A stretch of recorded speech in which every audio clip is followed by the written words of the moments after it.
अयोध्या में प्रभु श्री राम के दर्शन अगर आपने किए हैं और महादेव के दर्शन नहीं किए तो आपके दर्शन पूरे नहीं माने जाएंगे। ये कैसे कह सकते हैं कि वही स्थान है प्रभु श्री राम का जन्म स्थान जहाँ पर बाबरी ढांचा था। अजमेर में एक गुरुकुल था, सरस्वती कंठाभरण विद्यापीठ, 10,000 विद्यार्थी बैठ के पढ़ते थे, पृथ्वीराज चौहान ने बनवाया था, पहली मस्जिद थी। नमस्कार दोस्तों, मिस्टिक इनसाइट्स क्लिप्स देखते रहिए to make yourself strong spiritually, physically, mentally and socially, and to get more updates subscribe the channel.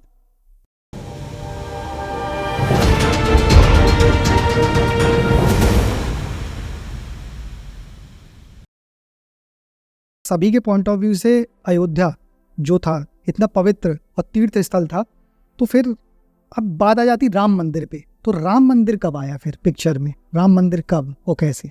Ram मंदिर से पहले राम मंदिर कब पिक्चर में आया?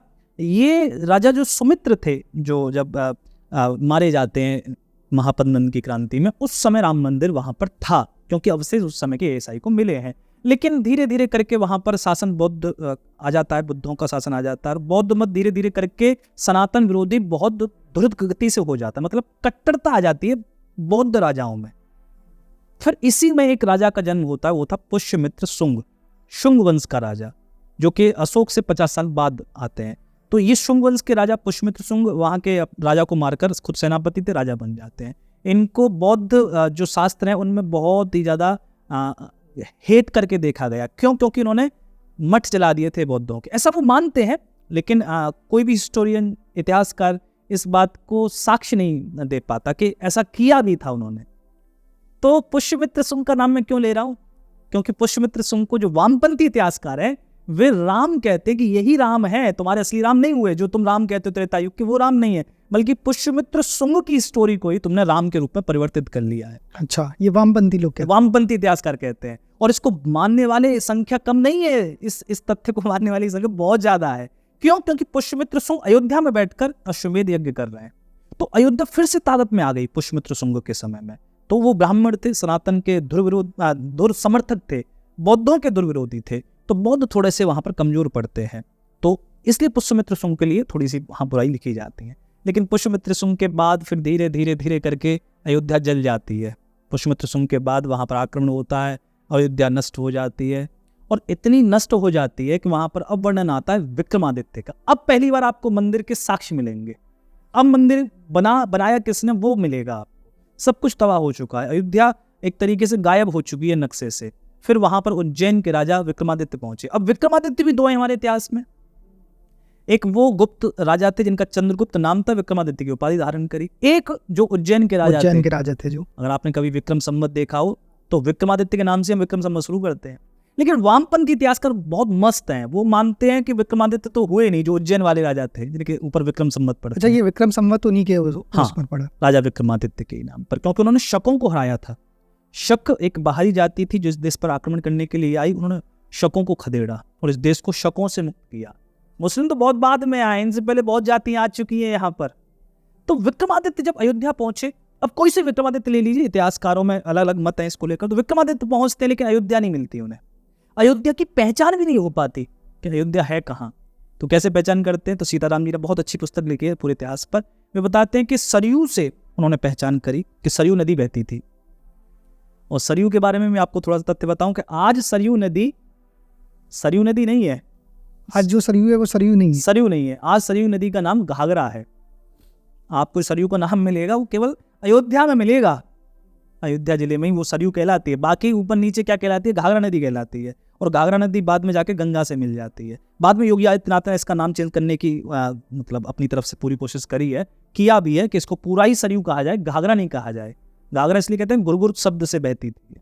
ऐसा शब्द कलकल शब्द होता तो इसका शब्द थोड़ा सा भयानक था, तो ये गुरगुर करते हुए बहती थी। तो पहले इसको पौराणिक काल में सरयू कहते थे। धीरे धीरे करके सरयू नाम इसका सिमट गया।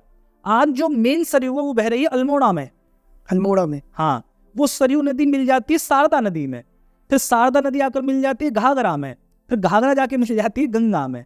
तो घाघरा नदी के छोटे से पार्ट को हम आज सरयू कह पा रहे हैं। बस आज हमारे पास सरयू नदी नहीं है, इसलिए उत्तर प्रदेश सरकार कोशिश कर रही है पूरी घाघरा नदी को ही सरयू कहें। पुराने काल में इसको हम सरयू कहते थे। तो बात यहाँ पर सरयू नदी से यहाँ पर पहचान करते हैं विक्रमादित्य के। सरयू नदी के किनारे कोई नगरी थी। लेकिन फिर आगे कैसे पहचान करें, तो वहाँ पर सीताराम जी लिखते हैं कि नागेश्वर नाथ का मंदिर था, जो कि महादेव का मंदिर था। नागेश्वर नाथ का मंदिर कौन सा था, इसके पीछे एक लोक मान्यता, एक कथा मिलती है कि कुछ सरयू में स्नान कर रहे थे जब वे वहाँ पर राज करते थे, तो उनका जो कड़ा था वो नदी में बह गया, गिर गया, उसको एक नाग ले गया नागलोक। तो जब पहुंचे कुछ, तो वहाँ नागलोक में नागों से जाकर उनकी लड़ाई होती है, और लड़ाई इतनी भयंकर हो जाती है कि महादेव स्वयं साक्षात आकर वहाँ पर फिर ये सुलह कराते हैं। तो ये पौराणिक मान्यता है इसमें। फिर यहाँ पर कुछ भगवान महादेव का वहाँ मंदिर बनाते हैं, अच्छा, नागेश्वर नाथ। और उसकी मान्यता ये है कि अयोध्या में प्रभु श्री राम के दर्शन अगर आपने किए हैं और महादेव के दर्शन नहीं किए तो आपके दर्शन पूरे नहीं माने जाएंगे। इसलिए नागेश्वर नाथ के दर्शन आपको करने ही पड़ेंगे। ये तो पता ही नहीं है बहुत से लोगों नहीं को, पता, किसी को भी नहीं पता, मतलब बहुत कम लोगों को पता होगा शायद। हाँ, बहुत कम लोगों को पता है, क्योंकि पौराणिक संदर्भ हैं इस सबके। मतलब नागेश्वर नाथ के दर्शन करना जरूरी, बहुत जरूरी है। अगर आप अयोध्या जा रहे हैं तभी दर्शन आपके पूरे माने जाएंगे। तो साक्षात महादेव जो प्रभु श्री राम के पुत्र कुछ ने वहां पर स्थापित की ने। फिर वहां पर विक्रमादित्य ने नागेश्वर नाथ को खोज लिया, धीरे धीरे करके सारी जगह उन्होंने खोजी। फिर वो जगह खोजी जहां पर प्रभु श्री राम का जन्म हुआ। अब ये महत्वपूर्ण है। क्यों महत्वपूर्ण है? आपने अगर डिबेट सुनी हो सुप्रीम कोर्ट की, तो वहां पर एक विवाद हुआ था। एक मुस्लिम पक्षकार जो वकील थे राजीव धवन, उनमें से किसी ने एक बात कोट की थी कि राजा दशरथ की तो 700 रानियां थी और उनके इतने महल थे, ठीक है, ये कैसे पता चले कि कौन सी जगह भगवान राम का जन्म हुआ है? तो आप ये कैसे कह सकते हैं कि वही स्थान है प्रभु श्री राम का जन्म स्थान जहां पर बाबरी ढांचा था? तो ये बहुत बड़ा विवाद हुआ था। तो हमने महाराज दशरथ के महल को जन्म स्थान नहीं माना। फिर हमने जन्म स्थान किसको माना है? हमने माना है यज्ञ वेदी को। हम उस जगह को जहां पर कभी ढांचा हुआ करता था, उससे पहले मंदिर था, उसको हम यज्ञ वेदी कहते थे। यज्ञ वेदी क्यों कहते थे? क्योंकि महाराज दशरथ ने पुत्रेष्टि यज्ञ वहां पर किया था। अच्छा, पुत्रों की प्राप्ति के लिए जो उन्होंने शुरू में किया था, जहां पर स्वयं अग्निदेव प्रकट होते हैं चरु लेकर, उस जगह को हमने जन्म स्थान कहा है प्रभु श्री राम का। वहां नहीं जहां पर वो पैदा हुए थे, जन्म लिया था, क्योंकि वो पैदा तो होते नहीं, वो प्रकट होते हैं। लेकिन उनके लिए जो यज्ञ किया गया था पुत्रेष्टि, वो वहां पर उसको यज्ञ वेदी कहा जाता था। तो सीताराम जी 150 साल पहले जब बचपन में अपने वहां जाते थे, वहां पर टीला था उस समय मिट्टी का, तो वहां खोदते थे, तो उनको वहां पर काले काले चावल मिलते थे जो यज्ञ में भुन जाते हैं। हाँ, बच्चे खोद के वो चावल लाते थे, घर में दिखाते थे, बहुत पुण्यवान माने जाते थे। वो माने जाते थे राजा दशरथ के यज्ञ के हैं। बाद में माने जाते थे कि वो विक्रमादित्य ने फिर दोबारा यज्ञ किया उसी जगह पर जहां पर पहले मंदिर था, और फिर वहां पर वो यज्ञ के जो चावल थे वो रह गए। तो यज्ञ वेदी जब बाबर आया था, वहां पर 3 चीजें सबसे प्राचीन थी। यज्ञ वेदी जहां पर दशरथ जी ने यज्ञ किया, स्वर्ग द्वार जहां से प्रभु श्री राम सरयू में जीवन लीला को विसर्जित करते हैं, और तीसरे थे हमारे त्रेता के ठाकुर। त्रेता के ठाकुर वो जगह थी जहां पर प्रभु श्री राम ने अश्वमेध यज्ञ कीना था। तो ये 3 जगह पौराणिक थी बाबर के समय पर।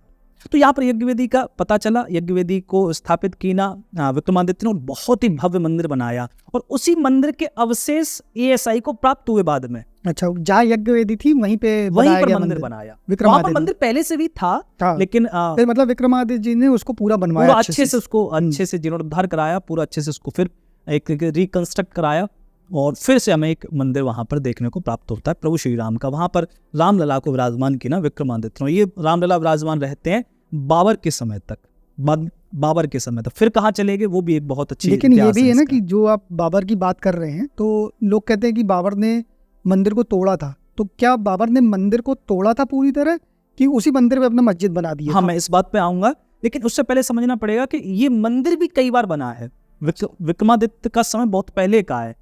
तो जब हम पत्थरों से मंदिर बनाते हैं, जैसे आपने अभी देखा होगा कि मंदिर में सीमेंट का यूज नहीं कर रहे, खाली पत्थर इंटरलॉक करके बनाए जा रहे हैं। जैसे दक्षिण में हमारे चोल साम्राज्य के राजाओं ने बनाए, चूंकि वो ज़्यादा समय तक चलता है, 1-1.5 हज़ार साल उसकी अवधि आराम से रहती है। सीमेंट की अवधि कहाँ तक रहेगी, वो तो झड़ जाएगा। तो ये मंदिर भी जीर्ण होते गए। तब एक राजा हुए गोविंद चंद्र गहड़वाल। ये बहुत इंपॉर्टेंट राजा है, सुप्रीम कोर्ट के लिए ज़्यादा इंपॉर्टेंट थे। क्यों? क्योंकि इनका जन्म था, इनका शासनकाल था 1114 से 1155 तक। ये कौन थे? ये राजा थे कन्नौज के। ये किसके संदर्भ में थे? ये राजा जयचंद के दादाजी थे। राजा जयचंद, जिनको हम गद्दार कहते हैं देश का, लेकिन बड़े ही आश्चर्य की बात है कि वो राजा जयचंद कभी गद्दार नहीं थे, फिल्मों ने गद्दार बना दिया उन्हें। तो लोग कहते हैं जयचंद मत बनो, जयचंद मत बनो, वो गलत कहते हैं, जबकि जयचंद बहुत देशभक्त व्यक्ति थे। जयचंद अंतिम श्वास तक मोहम्मद गौरी से लड़े, और मोहम्मद गौरी को लाए नहीं, कभी मोहम्मद गौरी को नहीं लाए। ये तो फिल्मों ने बेवजह उनको बदनाम कर दिया है। तो इस पर हम कभी बात करेंगे चर्चा। तो यहाँ पर उनके दादाजी थे गोविंद चंद्र, कैसे पराक्रमशाली राजा थे कि मसूद गजनवी से आक्रमण करता उनके ऊपर, बुरी तरीके से वहाँ विधर्मियों को काटते हैं और विधर्मियों को अपने यहाँ कोलू में लगा देते हैं। कोलू जो बैल से चलता है, और वहाँ पर बैलों की जगह हल चलाने के लिए उनको लगा दिया जाता है, अपने यहाँ गुलाम बना के रखते हैं। ऐसे प्रतापी राजा थे गोविंद चंद्र। तो गोविंद चंद्र ने राम मंदिर को दोबारा से रिकंस्ट्रक्ट कराया था। पूरा मंदिर एक बेहतरीन भव्य रूप में गोविंद चंद्र ने बाद में बनवाया, और उसका एक शिलालेख भी उन्होंने वहां पर स्थापित किया ना। वो शिलालेख हमें कब प्राप्त हुआ था? जब बाबरी जो ढांचा था वो ढाया जा रहा था, तो जब ढांचा नीचे गिरा तो वहां पर एक 5 जन उसके पत्रिका के पत्रकार थे, उन्होंने फोटो खींच लिया उसका, कि वहां पर ये एक दीवार की ओट में लगा हुआ था ये शिलालेख, ये भी नीचे गिरा। तो उनको शिलालेख दिखा तो उन्होंने तत्क्षण फोटो खींच लिया इसका। तो उस पर ये लिखा हुआ था कि ये राजा गोविंद चंद्र गहडवाल ने बनवाया, जो कि कन्नौज के राजा थे, और बनारस और कन्नौज दोनों उनकी राजधानी हुआ करती थी, और उन्होंने इसको अपनी शक्ति के अनुरूप बनवाया है। और ये किन का मंदिर है? जिन्होंने रावण का वध किया 10 सिर वाले, उन विष्णु हरि का मंदिर है, जो कि कौन थे? स्वयं प्रभु श्री राम। तो ये स्थापित हुआ। कोर्ट ने भी बाद में इसको इस शिलालेख को बहुत उत्तम माना सबूत के तौर पर। और फिर वहां से हमारी कथा चलती है राम मंदिर की। उसके बाद बख्तियार खिलजी का आक्रमण होता है, जिसने नालंदा जलाई थी। उससे पहले भी अयोध्या पर एक बार आक्रमण होता है, वो करता है आपने कभी नाम सुना हो महाराज सुहेलदेव का? महाराज सुहेलदेव श्रावस्ती के राजा थे, नाम नहीं सुन पाते हम ऐसे सूरवीरों का। और एक महमूद गजनवी था जिसने सोमनाथ पर आक्रमण किया, तो उसी का भांजा था सालार मसूद गाजी। सालार मसूद गाजी का जो अंत किया था वो किया था हमारे महाराज सुहेलदेव ने। तो सालार मसूद गाजी जब बहराइच मैदान में पहुंचा, उससे पहले अयोध्या गया, उसने अयोध्या में राम मंदिर को नुकसान पहुंचा। फिर उनके बाद में गोविंद चंद्र जी ने उसको दोबारा बनवाया, फिर बख्तियार खिलजी ने उनको नुकसान पहुंचाया। तो ASI की रिपोर्ट में ये भी है कि इसको दोबारा से नुकसान पहुंचाया गया 11वीं 12वीं सदी में, लेकिन फिर इसको दोबारा से रिकंस्ट्रक्ट किया जाता है, बनाया जाता है। अब पहुंचते हैं हम जिसका हमें इंतजार था, वो समय था बाबर के आने। बाबर कब आया? बाबर यहाँ आता है, इब्राहिम लोदी से युद्ध करता है, और 1528 के समय में वो अयोध्या पहुंचता है बाबर। अब इसके साक्षी नहीं है कि वो अयोध्या पहुंचा कि नहीं पहुंचा। सुप्रीम कोर्ट में जस्टिस जो चंद्रचूड़ थे वो पूछते हैं कि साक्ष्य दिखाओ कि बाबर पहुंचा, बाबर ने ये मस्जिद बनवाई है। जब साक्ष्य नहीं थे तो फिर कैसे कहते कि बाबर? क्योंकि बाबर नामा वो एक डायरी लिखता था बाबर, अपने पूरी दिन की जो भी करता था, बहुत अच्छी आदत थी उसकी, लेकिन वो उसके बहुत सारे पन्ने उसमें से गायब हैं। तो वकीलों ने वहां पर उदाहरण देते हैं कि कहानी का कि बाबर लिख रहा था टेंट में बैठकर, एकदम से आंधी आई तो तंबू ही उसकी खोपड़ी पे गिर गया, तो बाबर के लग गई बहुत चोट, और जो पेज थे वो उड़कर पानी में वहां खराब हो जाते हैं। इसलिए बाबर के बहुत सारे पेज गायब हैं, इसलिए उसमें अयोध्या का वर्णन नहीं है। तो ये साबित करने के लिए बड़ा जूझना पड़ा उन्हें कि ये बाबर ने बनवाई है। लेकिन हमें ये साबित नहीं करना था कि बाबर ने बनवाई, हमें ये साबित करना था कि यहाँ पर मंदिर था। किसने तोड़ा, किसने बनवाया, हमें कोई मतलब नहीं, हमारा मंदिर था वहां पर। तो यहाँ बाबर पहुंचता है 1528 में। 2-3 कहानियां हैं, मैं उसमें से एक आपको बताता हूँ, वो है मीर बाकी की। एक दूसरी कहानी है कि वहां पर एक कलंदर था, उस कलंदर ने कहा कि जन्म स्थान पर मस्जिद बनवा दो, तो बाबर ने उनके कहे से बनवा दी। लेकिन यहाँ मीर बाकी का बड़ा वर्णन आता है, क्योंकि मीर बाकी की आज भी समाधि है अयोध्या में। मीर बाकी कमांडर था। मीर बाकी यहाँ अपने सोल्जर्स को लेकर, मुगलों को लेकर आक्रमण कर देता है जन्म स्थान पर। जन्म स्थान क्या था? जन्म स्थान को कहते थे हम रामकोट, मतलब मंदिरों को फिर हमने जब विधर्मी आक्रमण करने लगे तो उन्हें कोट की तरह बनाने लग गए। और उस कोट को ये भी माना जाता था कि प्रभु श्री राम का यहाँ कभी महल हुआ करता था, किला हुआ करता था, और उसी के तर्ज पे ये बनाया। तो रामकोट बहुत ही भव्य था, उसके भीतर राम मंदिर था। तो यहाँ पर अब कौन रक्षा करेगा उस राम मंदिर की? उस राम मंदिर की रक्षा करेंगे हमारे वैरागी संत, साधु महात्मा, सब आ गए अपने, जो भी त्रिशूल, जो भी उनके पास तलवार है, भाले, जो भी कुछ थे, क्योंकि वे लड़ने वाले थे। नागा साधु ऐसे थोड़ी गिर जाने देंगे मंदिर को। जितने भी आसपास के गांव के भक्त थे वे भी वहां पर अच्छी तादाद में पहुंचे, मोर्चा लिया। ऐसे थोड़ी टूट जाएगा कि आप आए और तोड़ गए, लड़ना तो पड़ेगा ना। तो यहाँ मीर बाकी ने आक्रमण किया रामकोट पर, राम मंदिर पर। युद्ध चलता है और ऐसी कथा आती है, ऐसी मान्यता आती है, क्योंकि इसके साक्ष्य तो कहीं उपलब्ध नहीं है, लेकिन ये जनमानस में तो है। हम इस कहानी को प्रत्येक बच्चे को सुना कर पीढ़ी दर पीढ़ी देते तो आए ना। 70 दिन तक हमारे वो शूरवीर जूझे थे, भीतर नहीं घुसने दिया। ऊपर से भाले, तीर, तलवार, पत्थर बरसाते रहे, कढ़ाइयों में गर्म करके तेल बरसाते रहे, पानी बरसाते रहे, लेकिन मुगलों को भीतर नहीं हमने घुसने दिया। लेकिन 70 दिन तक हम जूझते रहे। एक एक इंच के लिए, राम मंदिर की एक एक इंच के लिए हमारे प्रत्येक शूरवीर ने अपना रक्त बहाया है, अपना जीवन बलिदान किया है। ये कथा हमने अपनी अगली पीढ़ी तक पहुंचाई है, तब हम तक पहुंची है ये कथा। हम वहां पर 70 दिन तक जूझे हैं, वहां पट गए, हमारे शूरवीरों की जो देह थी बलिदान दे दी, वहां लाशों से पूरा राम मंदिर पट गया। अंत में आकर 70 दिन बाद मीर बाकी का वहां प्रवेश होता है। लेकिन मीर बाकी वहां प्रवेश करता उससे पहले रामलला को वहां के जो पुजारी थे वे निकाल ले जाते हैं, और वो रामलला जो विक्रमादित्य ने स्थापित किए थे वो कहाँ पहुंच गए? ओरछा पहुंच गए। अच्छा, वो ओरछा पहुंच गए, ऐसा माना जाता है कि वो ओरछा में जो रामलला है वो मूल रामलला है जो विक्रमादित्य स्थापित किए। तो जब मीर बाकी वहां पर प्रवेश करता है तो मीर बाकी ने क्या किया वहां पर? मीर बाकी ने उस मंदिर को, जो आपने प्रश्न किया था कि मंदिर को ही मस्जिद बनाया तोड़ के, तोड़ा नहीं है। तोड़कर बनाएगा तो मेहनत लगेगी ना, मेहनत क्यों करेंगे हम? आपको पता भारत की सबसे पहली मस्जिद, ऑथेंटिकली तो उसको दूसरी मस्जिद कहते हैं, लेकिन वो पहली मस्जिद मानी जाती है। जब कौन आया था आपका पृथ्वीराज चौहान को हराने के लिए? मोहम्मद गौरी आया। मोहम्मद गौरी का आक्रमण अजमेर पे होता है। अजमेर में एक गुरुकुल था, सरस्वती कंठाभरण विद्यापीठ, 10,000 विद्यार्थी बैठ के पढ़ते थे, पृथ्वीराज चौहान ने बनवाया था। पहली मस्जिद थी जो गुरुकुल को कन्वर्ट करके क्या करा? बस खाली ऊपर से हटा के ऊपर से एक डोम बना दिया। अच्छा, मतलब गुरुकुल को कुछ नहीं किया। और आप अगर एनसीईआरटी अगर पढ़े होंगे इतिहास में, चूंकि हम बचपन में पढ़े थे, उसको कहते हैं 2.5 दिन का झोपड़ा। हमें ये पढ़ाया गया था कि 2.5 दिन में बनवाया था मोहम्मद गौरी, कुतुबुद्दीन ऐबक ने। अरे 2.5 दिन में बनवाया नहीं था, वो इतना भव्य था कि 2.5 दिन उसको तोड़ने में लगे थे। तो ये इतिहास नहीं पढ़ाया जाता हमारे बच्चों को, हमारे उल्टा इतिहास पढ़ाते हैं। तो वहां पर वो मंदिर पूरा नहीं तोड़ा, वो मंदिर सिर्फ इतना तोड़ा कि वो मस्जिद में कन्वर्ट होके दिख सके, बस खाली इतना तोड़ता है। तो दीवारों को तोड़कर, चूंकि हमारे जो मंदिर है वो उत्तराभिमुख पूर्वाभिमुख होते हैं, और वो जो पश्चिम की तरफ उनको नमाज करनी होती है, तो दीवार खाली तोड़ के दीवार चुनी गई।